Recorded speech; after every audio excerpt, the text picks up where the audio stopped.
Hey everyone, if you found this video today, you are really lucky because this is exactly the channel you need right now. Welcome to SHIVASTRA. Believe me, I'm serious.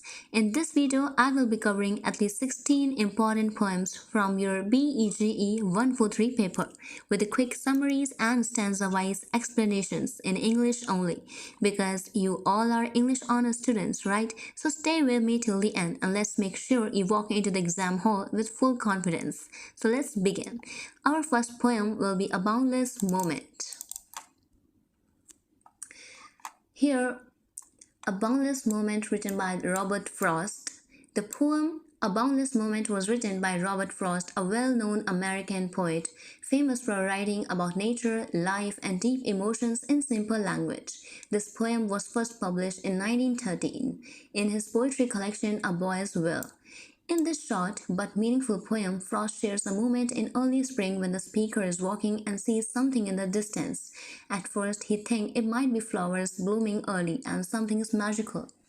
Even though it's only March, for a while his imagination takes over and the cold world feels warm and full of beauty.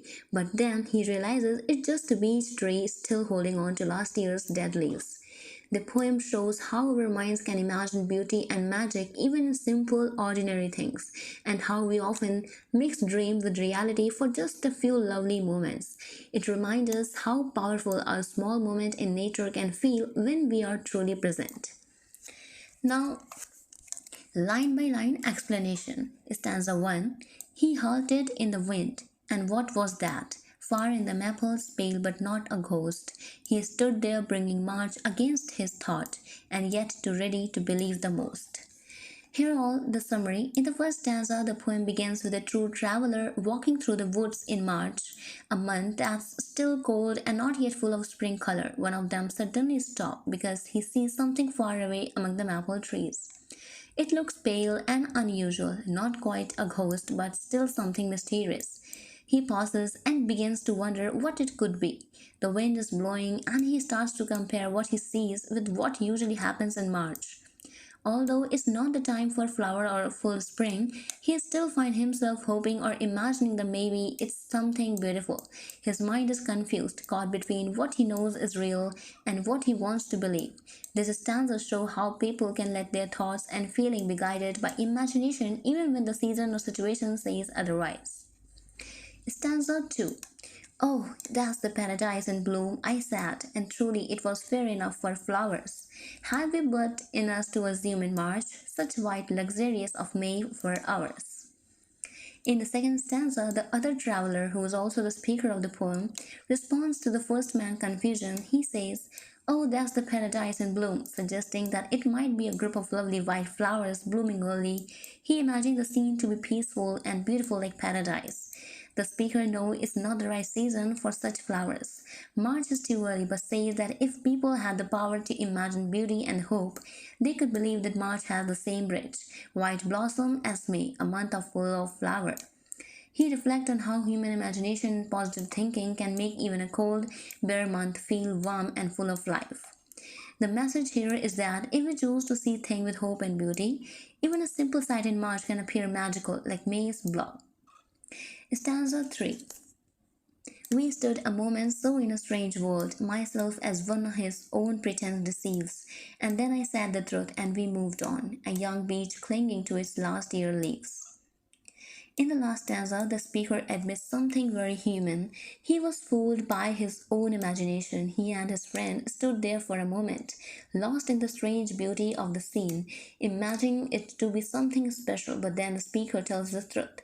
What they were looking at was not flower or something magical, it was simply a young beech tree still holding on its dry old leaf from last year. The wind hadn't blown them off yet, so the vision was not anything from a dream or paradise. It was just part of nature holding on to past.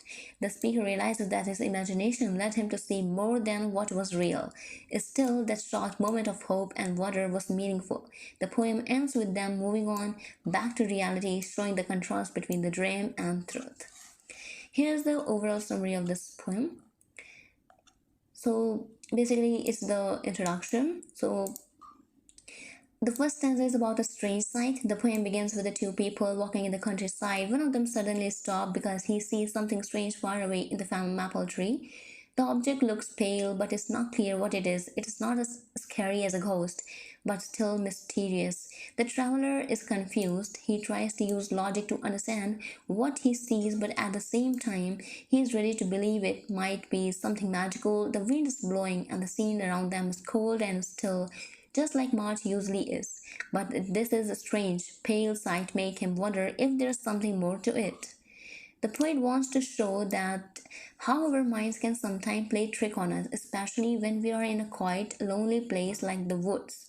Even when things seem normal, we might see something and start thinking deeply, imagining different meanings. The second stanza is about imagination and hope. The speaker, the second traveler, gave his own view about the strange sight. He said, "Oh, the paradise in bloom," which means he imagined the people play shaped to be a bunch of flowers be becoming early. He says beautiful enough to be flowers, even though it's March, not the usual time for flowers to grow. He knows it's not May, the month when flowers are in full bloom. But he still says that if only we had the power to believe, we could enjoy this moment or beauty in March too. This part of poem talk about hope and imagination. Even if the season is cold and pain, like March, if we choose to look at things with a positive heart, we can see beauty. The speaker is saying that a human being can create joy by the way they think and look at the world. Third stanza is about the facing the truth. In the third stanza, the speaker has a change in thought. After a short moment of wonder and imagination, he realizes the truth. The strange shape they saw was not flowers or anything magical. They just saw a beech tree that still had an old leaf from last year. The wind hadn't blown them off yet, so the moment of beauty and wonder fades into the simple, natural explanation. The speaker said that he felt like he was fooled by his own thought. He believed it was something else, but now he knows it was just a tree. Still, he doesn't sound sad or disappointed. It's like he enjoyed the small moment of imagination, even if it was not real. After realizing the truth, both travelers continue walking. So, what the poem teaches us? This poem is about how we see the world. Sometimes we think something is more beautiful or magical than it really is. Our mind can give us hope and wonder, but also play trick. Nature often makes us stop and think. Even in a quiet forest in March, we can find meaning, mystery, and moments of beauty. Frost show that both imagination and truth are part of life. It's okay to dream, even if reality is simple. The boundless moment in the title means a short but powerful moment when time feels endless, when thought and feeling take over for just a little while. Next poem will be A Rain of Rites. A Rain of Rites written by Jayanta Mahapatra. The poem A Rain of Rites is written by Jayanta Mahapatra, one of the most famous Indian English poets. He was the first Indian poet to win the Sahitya Academy Award for English poetry. The poem is taken from his poetry collection, also titled A Rain of Rites, which was published in 1976. The poem is not about a regular rain, but about feelings, emotions, and inner struggle. The poet uses rain as a symbol to talk about his sadness, memories, guilt, and search for meaning in life. The language of the poem is emotional and thoughtful. Mahapatra writes in a way that makes reader think deeply, and he often uses nature like rain, cloud, mountain to show his feelings and thoughts. This poem shows the poet's inner journey, how he feels tired, confused, and how he is looking for answers in life. It is a short poem but full of deep meaning. So let's begin stanza by stanza. Stanza 1. Sometimes a rain comes slowly across the sky that turns upon its grey cloud, breaking away into light before it reaches its objective. Summary. In the stanza, the poet talks about a special kind of rain, but it's not just about water falling from the sky. It's like a symbol of emotion or feeling. The rain moves slowly through the sky and the clouds are grey, which can show sadness or happiness. But before the rain reaches where it is supposed to go, its goal, it's break into light, meaning it disappears or changes before completing its purpose. So the poet may be talking about dream or emotion that start inside us but never reach full expression. Basically, the main idea behind this stanza is this show how emotion or hope often fade away before they can come out fully. It gives a sad and calm feeling. Stanza 2. The rain I have known and traded all this life is thrown like help kelp on a beach, like some shape of conscience I cannot look at, a malignant purpose in a nun's eye. What it means, the poet shares a more personal connection to rain. He says that this is the rain he has known and treated all his life, which means he has experienced these deep feelings for a long time. But now this rain, it means his feeling is thrown away like seaweed, like kelp on a beach, which is something lifeless and forgotten. He say it feel like a shape of guilt, means conscience that he can't face, and compare it to a nun's eye that is supposed to be pure but is shown here as a dark or scary, malignant purpose. Main idea behind this stanza is it is talk about the guilt, regret, and feeling that are too heavy to face. It also shows how pure thing can feel strange or threatening when one is emotionally disturbed. Stanza 3. Who was the last man on earth? To whom the cold cloud brought the blood to his face. Numbly I climbed to the mountain tops of a verse, where my own soul quivers on the edge of answers. Summary. The poet now asks a deep and almost mysterious question. Who was the last person who felt a strong emotion? It's symbolized by blood rushing to the face, just by seeing a cold cloud. Then he says he numbly climbs to the mountain top, which means he is trying to reach a higher truth or find peace, but he feels emotionless or tired. At the top, his soul shakes, standing close to the edge of finding answer but still not fully understanding life. Main idea behind the stanza shows the poet's search for truth, peace, or meaning, but also how he feels tired and unsure. It shows a mix of confusion and deep thinking. Stanza 4 is which still air sit on an angel's wing, what holds my reign so it's hard to overcome. It means these two lines are very powerful and ask two big questions. First, the poet asks why the wings of an angel, something that should fly and be free, are being held down by still and stale air, which means things that don't move or feel heavy. Then he asks what is holding back his reign, which again means his feeling, emotion, or wise. Main idea behind the stanza is that something is stopping him from feeling free or expressing himself. He doesn't know what it is, but it makes him feel blocked, stuck, or spiritually tired. Here's the overall summary of this poem. The poem Rain of Right is full of deep feeling and emotion. It talks about the poet's inner thought and struggle. The poem begins with rain, but it's not just a normal rain. It feels like the rain is connected to poet's life and feeling. The rain moves slowly in the sky and brings some light, but it disappears before it reaches the ground. This shows that many things in life begin with hope but stop before becoming complete. It feels like dream and goal that are never fully reached. The poet also showed that the rain he has known in his life is not always beautiful. It is rough and heavy like seaweed thrown on the beach. This shows that his past experience with the emotion or life have been difficult and messy. He compared this to a scary look in a nun's eyes. This means the rain and the life he has lived carries pain and hidden meaning. It's not always peaceful. Then the poet wondered who was the last person in the world who felt the cold rain and still felt something strong like blood rushing to their face. He asked this to show that people have become numb and lifeless. And maybe even he feels this way. He say he climbed to the top of a mountain which could even searching for answer, for peace or for truth. But even there his soul shake, unsure of what is right or wrong and what the answers really are.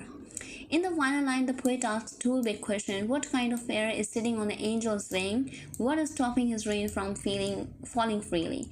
So these are deep thoughts. He feels stuck, like his feeling cannot come out fully. He is confused and something inside him is stopping his emotion from being free.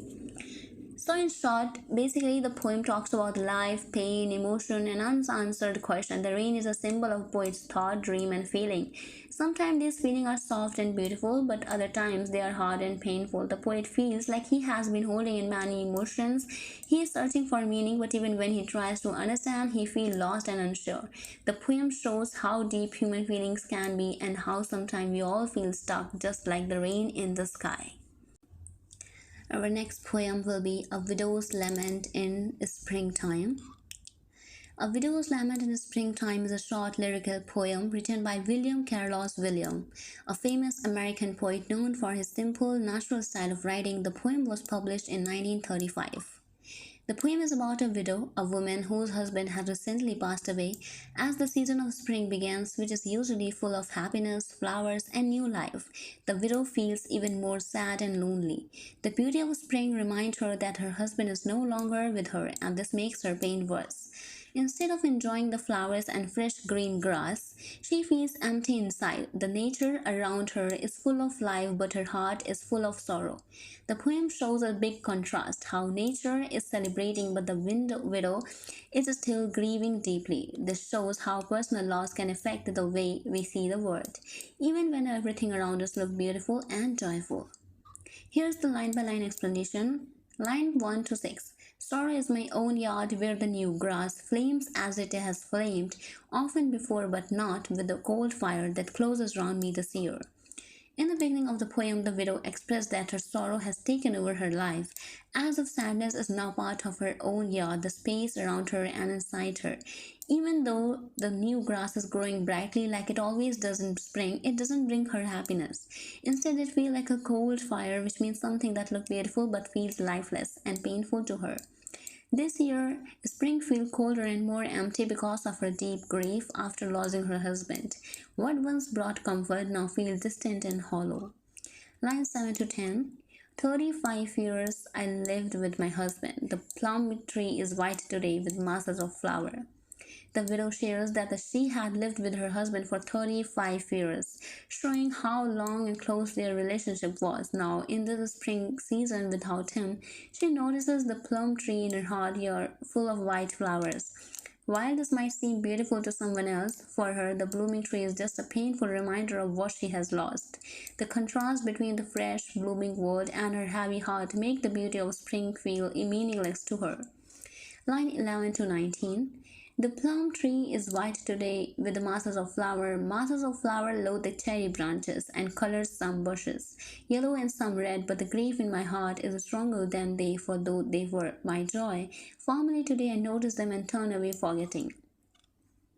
The widow looked at the springtime flowers blooming all around her, the white plum blossom and yellow and red flower on the other tree and bushes. These sights were once a source of joy for her in the past, but now they do not bring her comfort. Instead, they remind her of a loss, making her sadness feel even heavier. Although nature is full of beauty, it cannot overpower the grief in her heart. She realizes that something she once loved, the flowers and the color of spring, now means nothing to her. She turns away from them and not wanting to enjoy or remember their beauty anymore. Her sorrow is so deep that even spring, the happiest season, cannot heal her pain. Line 20 to 28. Today my son told me that in the meadows at the edge of the heavy woods, in the distance he saw a tree of white flowers. I feel that I would like to go there and fall into those flowers and sink into the marsh near them. The widow's son mentioned that he saw a large group of white flower trees growing in a distant meadow beside a dense forest. Hearing this, the widow feels a powerful urge to travel there herself. She imagined collapsing into the soft blossom, letting their beauty surround her, and then sinking into the wet, bristly marsh nearby. This wish reveals how deeply she longs to escape her pain so much that she sees even the peacefulness of flower and the stillness of the marsh as a kind of relief or final resting place from her overwhelming grief. Here is the overall summary. You can read it by your own or okay. Now our last poem will be Ajmal and the Tigers. I already uploaded in my YouTube channel. You can check. The Crossing the Bar is already uploaded. So the next poem will be Goodbye Party for Miss Pushpa. It is very important for BEG 143 code.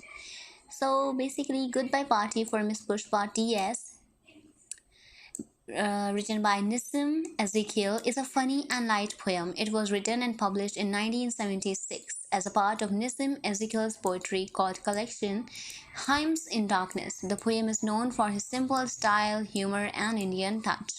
It is written like a farewell speech given by a man at a party for a lady named Miss Pushpa who is going abroad, maybe for a job or a study. The speaker uses funny, broken English, which show how some Indians speak English in a formal but awkward way.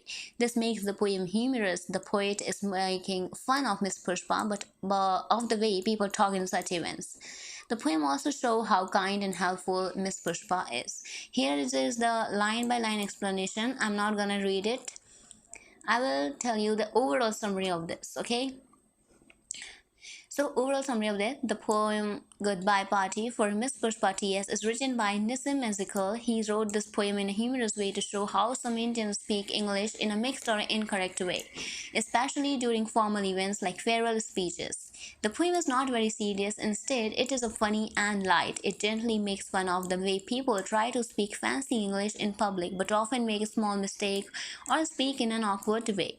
The poem is like a speech being given at a farewell party. A group of people is gathered to say goodbye to Miss Pushpa TS, who is going to a foreign country in 2 or 3 days. The speaker, who is probably a colleague or a friend, starts giving a speech. He calls everyone friends and says that have come together to wish Miss Pushpa a good journey. He uses the word bon voyage, which means have a good trip. The speaker then starts talking about how sweet Miss Pushpa is. He says that she is sweet not only from outside but also from the inside. This means she is beautiful and kind in nature too. He mentions that she is always smiling even when there is no reason to smile. According to him, she smiles just because she is always feeling happy or kind. This shows that she is a positive person with a good heart. Then the speaker talks about Miss Pushpa's family background. He says she comes from a very high family, meaning a respected and well known family. He says her father was a famous lawyer, though he forgets whether he was from Bulsar or Surat. This part is funny because the speaker forgets important detail while trying to make the speech sound impressive. Then suddenly he starts talking about his own trip to Surat many years ago. He says he stayed with a friend of his uncle and that man's wife cooked delicious food. This part is completely off topic, which shows how people sometimes go off track while speaking publicly.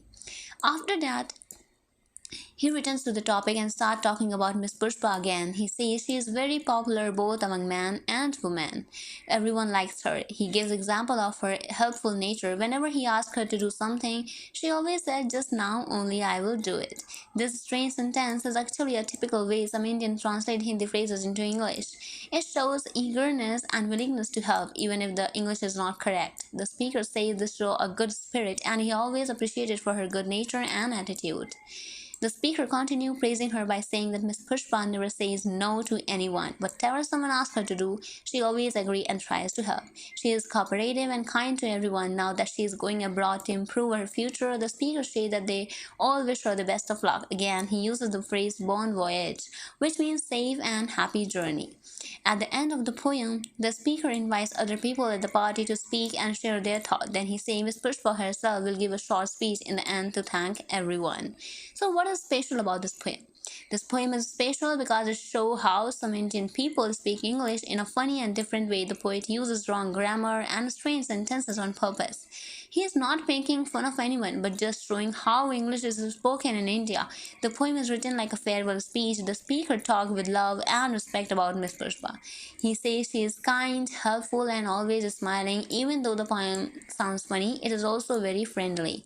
The poem also shows Indian culture. When someone is going to a foreign country, people having a small party and say good thing about that person. The speaker also shares some old memory and give best wishes.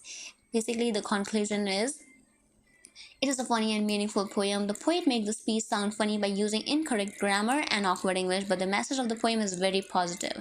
It praises Miss Pushpa's good heart, her helpful nature, and her smiling personality. The poem also shows Indian culture and how English is spoken differently in India. Even though it is funny, it never becomes rude or insulting. It remains respectful and joyful.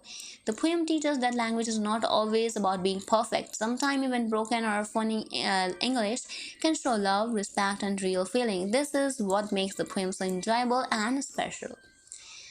Now, the next poem will be here's the Ignou PYQ notes. I will read it further later. Now, next the one is Kubla Khan. Yeah, the most many questions are coming from this poem also. Here is the line by line Kubla Khan. Okay, I show you. Let me tell you the introduction. The poem Kubla Khan was written by the famous English poet Samuel Taylor Coleridge in 1797, but it was published later in the year 1816. Coleridge called it a vision in a dream because he said he saw this poem like a dream after taking a medicine opium to help with his health. He wrote down what he remembered and after waking up, so the poem is not complete. That's why he also called it a fragment, which means an incomplete part. In the poem, Coleridge imagined a magical place called Shanadu, where a ruler named Kubla Khan built a beautiful and grand palace near a sacred river called Elf. The poet mixes real history, nature, imagination, and fantasy to create a dreamlike world full of beauty and mystery. The poem is not only about a place but also about the power of creativity, imagination, and poetry. It shows how powerful and magical as a poet can be. Even though the poem is short and incomplete, it is one of the most famous poems of English literature and a great example of romantic poetry. Here is the line by line meaning. You can read it by your own. I will tell you the overall summary of this, okay?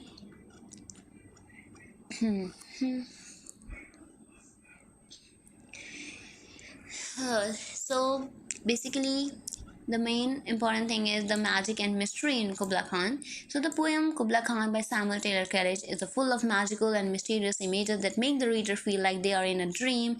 The poet creates a strange and beautiful world called Shanadu, which feels like a mix of heaven, nature, and fantasy. From the very beginning, Coleridge talks about the sacred river called Elf flowing through deep, dark cave that go down to a sunless sea. This creates a feeling of mystery as we can't fully understand where the river goes or what lies beneath the surface. The land is also full of garden, forest, and incense trees, which make it look magical and peaceful. Later, he describes a dark, haunted valley where a woman is crying for her demon lover. This is both scary and mysterious. There is a powerful fountain bursting from the earth, throwing up rocks and creating a wild, chaotic scene. This sudden energy feels supernatural, like something magical is happening in nature. In the second part of the poem, Coleridge sees a vision of a girl playing music and he wishes he could use that music to build a palace in the air. Something impossible in real life to show the power of imagination and how poetry can feel like a magic. In the end, the poet describes a person with flashing eye and floating hair who has tasted the milk of paradise. This person seems to have divine power, making others feel both fear and respect. So conclusion on this note will be the Coleridge uses beautiful and strange images to create a world full of magic, wonder, and mystery. He mixes nature, dream, and supernatural elements to show the power of imagination. Kubla Khan takes us to the place beyond the real world where everything feels magical, mysterious, and full of poetic beauty.